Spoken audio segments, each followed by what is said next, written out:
Blitzers, it's Ronan. Welcome back to the channel. We have a very tough but great video for you to watch today. It is incorporating some of the hardest things to do in the game, and that is really heartbreaking losses, oofs, fails, whatever you want to call it. We got Gent here in mines first in the AMX 30B, and then we'll have the Red Plague play his T54. So both of these games were terrific games by our focus play here, starting with Gent. And it's always good. I appreciate Gent sending his and Red sending his. I mean, this is actually an area where Wheeler excels in failing on great damage games. But these two were both very, very tight. Neither of them should have been even had a chance. I think great playing on both Gent and Red's side made it a possible win, but unfortunately did not come out. So first, love watching Gent play tier 10 mediums as he is with the 30B here. 30B is a tank that doesn't get the love it deserves. It's been buffed a couple of updates ago. Much stronger turret these days, and it really has. It's like a Leo with a turret. Not quite the DPM and cannon, but really is an excellent tank. You just can't be spotted and brawl and some of these things like you want to do. But it's got a lot of really good features. Playing the tank, it is fast as hell. I mean, it is just fast. Fast tank, good gun. By the way, it makes a ton of credits, which is nice. Rarity in tier 10. Gent gets to the top of mines. You see how I love Gent? He worked his way up to the top of mines there carefully. He did nearly 2,000 damage just working his way up there, shooting the TDs. He is getting got some support and spotting from his teammates, not much. But it's already a 5-on-6 and quickly dwindling. And Gent is trying to do all he can here. He's not playing passive. I think there's a misnomer around tier 10 mediums that you need to play them passively and snipe and whatever. I mean, you guys see Gent's doing it. It's not like that at all. He's right in the middle of the battle, shooting everyone. He's just being very careful not to poke when he doesn't need to poke, and also to make sure he's smart about it. And as he does that, he gets hit for nearly 600 by the FV 4005. But nonetheless, you get the drift here. And Gent's using two things. I mean, I really learned watching this play. Watch how narrow of a window Gent uses to shoot enemies. He pokes out the minimal amount possible to get a shot off. It means you don't get to see the enemy tank completely. You just get to see a sliver of them. But that allows him to get sneaky shots. Watch this 4502B, how he's trying to aim at that little tiny area there. That guy has no chance to shoot him. That's super uni style there. Takes really knowing your tank, their tank, to be able to make that happen. Now you got an idiot here in a waffle. Gent shoots him with HE, does not get it to fully pen.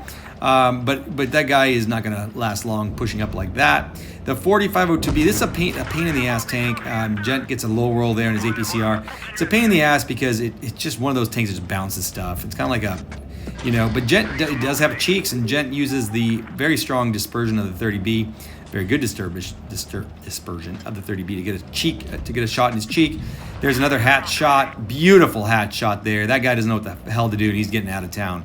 However, it's 3-on-4 right now, and Gent's team they're in spawn. You see that 4005 is nearly full health. Gent did lower that. The 183 over there is going to be our problem maker, and he is full health. This 4005, not just being full health, he was full health. The problem is that is a very, very dangerous tank for a 30B. Gent's down to 601. I think 601 HP. He's already at 5,000 plus damage. You see that 183 is crawling up on the right, and it is full health. Gent realizes this, of course, but it is 2-on-3, and Gent is just not getting much help. He's trying to figure out what to do, so he gets a brilliant shot into the waffle there without taking any damage. And he's trying to see if he can do this 183. If I'm Gent and I really watch this again, I probably would have. I think he's probably thinking the same thing I am, which is, hey, push that 4005. Forget that 4005. Go clear this 183 from the rear. But I think there's just very little that you could do there. There goes the 4005, clears his grill, and it's very hard when you're at one shot to just continually push this. And the other thing is the 4005 is now off. He's cleared his camo. You don't know where he is. He's got a 3-shell load. You're basically a 1-shot for any one of his 3 shells. And this 183, obviously, you're 1-shot for. So you got to just be very careful here. And it's really hard. Gent was trying to clear him as best as he could with the time that he had and the positions that he had. But he's really working the gun depression. By the way, the 30B, of course, has -10. It does have that fucking hatch that's the size of I don't know what the hell that thing's the size of, like a miniature like pyramid. And the problem with that is, while that hatch gets all the time, I bounce all kinds of shot off that hatch. The problem is, Gent doesn't have the HP to do that. And he can get heshed up there, I think, all these different things. So there is a 183. Gent is desperately trying to clear him. But again, the 4005 is around there somewhere. Gent knows they're both around one shots as well. So it's just about lining up his shots and trying to get a play here. You know, and I don't know that Gent, you know, going down here, I think was the smart play too. I think up there you were pinned. They know where you are the whole time. And so Gent eventually will make a play down there. And you've got to just find a way to spot, and he does. And he gets the 4005, actually bounces the 4005, gets a bounce from the 183, but takes a hit from the 4005. And then he does clear him here. Now, Gent, I think, probably just wasn't keeping time the way he normally does. And he rushes the 183 for the kill. And as he literally just snap aiming, the 183 had reloaded and cleared him. So that is a really shitty hard loss. Gent still did a ridiculous amount of damage and got a 1479 base. You know, Gent did have a good player in the grill, actually. I misspoke there. But the players against him were also, they were solid. But nonetheless, you know, it was a tough loss, good game. I hope you enjoyed that. The next one is equally painful with Red Plague in his T-54. And Red's in Normandy, and I'm going to push the C cap here, kind of the heavy side, I guess, of the C and D cap with his T-54. Love this camo red. I think it was from one of the recent monthly badge battle pass things. I think I have it. I haven't slapped it on a lot of tanks. I'm running out of tanks to put camo on. But red cap C, his team is generally going to the CD cap. Red is taking shots over there at the Conqueror. I think, you know, Red wanted to help on the traditional D push here with his team. And I think that's the right play. I mean, go there and help. Their team was actually quite set up. Red pushed very aggressively into 3 tanks. And, you know, you could do that with a T-54. Watch this Karnava and not be able to do much to it from the front. And what Red's doing here is using the troll armor, not really troll, this awesome armor of the T-54 to just pen everybody. He knows this Karnavan is a moron. This Tiger, too, still has not realized he's getting shot in the ass by somebody else, which is equally humorous. And Red, in his credit, is also working the cap. He's not letting them get crew points by being on cap there. That Tiger 2 is almost gone. Karnavan almost gone. This is looking like a win here. How could he lose this? Gets a side shot into the Tiger 2. What you're not seeing, unfortunately, is Red's rest of his teammates. It's a 4-on-5 right now, 4-on-4. And the other team is just doing a better job of clearing players and capping bases. However, Red's team did get that base. They're working on flipping that base. And you see Red's team now it's already down to 2-on-4. I honestly, watching this twice, I still don't know how his team bled so damn much.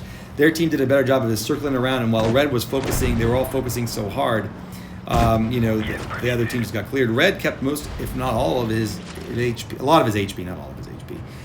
And he is able to clear the scent here. So it's now a 2-on-4, and boom, Hori clears the Tiger 2, and it's a 1-on-3.